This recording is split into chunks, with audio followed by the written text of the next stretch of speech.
Now, this is a concept from the cartography which has been asked in the CUET PG Applied Geography. Now, when we talk about 1 million sheet, it is 4 degree by 4 degree sheet, right? And these are numbered, let's say 71. So, 71 sheet is the 4 by 4 degree by 4 degree. So, definitely the part of it would be smaller than it. Now, this 71 sheet would be divided into east, west, north and south. And then you have each of these sheet which would be further divided into northwest, northeast and so on, right? So 71 east would be part of 1 inch to 4 mile, right? And when we are further breaking it down to 75 east northwest, it would be 1 inch to 2 mile.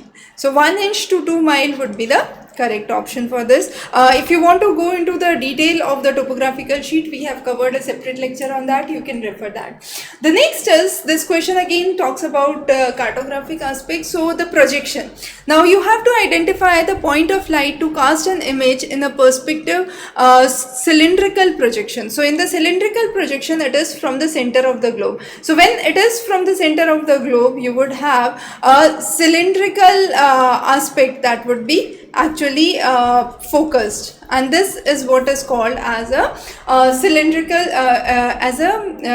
projection, where you are projecting from the center of the globe. You can project it from 3 important degrees, and that is what we have discussed separately in the previous lectures.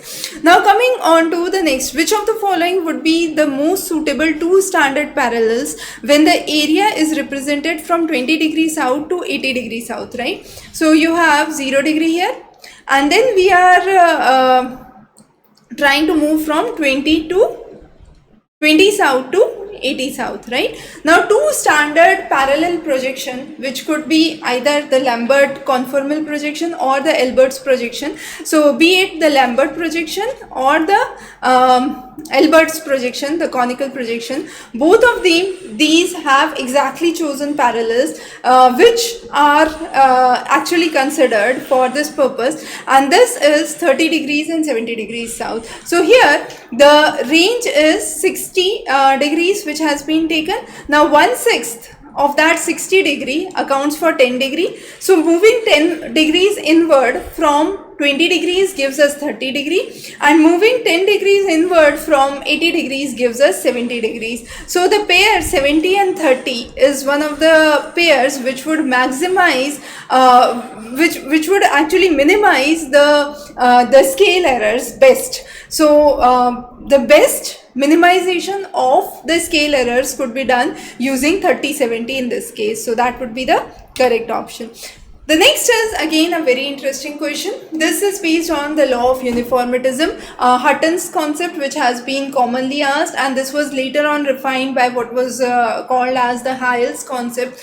This is where we say that the biological processes operating today might have operated in the past through the varying degree of relationships between the communities and the organisms have been identified. Now, this was the basis of what was his key term, the present is the key to past. And that was the basis where he tried to explain that whatever we see in our present world is an extraction or a reflection of what was there in the past.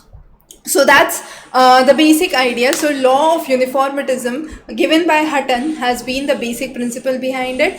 Then the next terms like black box model related to input output, climate climax related to the end of the plant succession, and taxonomic divisions are the classifications across the evolutionary tree for the flora as well as the fauna.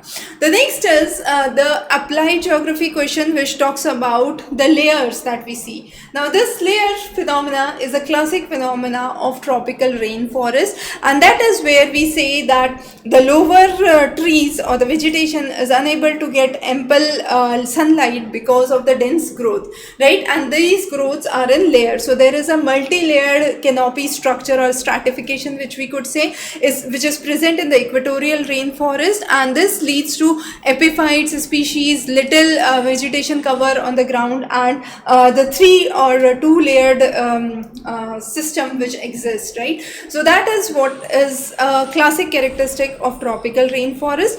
Now epiphytes, as the name as we could say, are one of the species that survive in warm humid climate. So anything which is not part of warm humid climate can definitely be directly ignored from it. So taiga can be directly ignored, as simple as that. So that's again a way of understanding how you can roughly eliminate choices when you are attempting your question. So the complete practice paper and the latest paper updates are available on Exam PYQ. If you have any questions, you can post those in the comment section. We'll be happy to take those. Thanks for joining.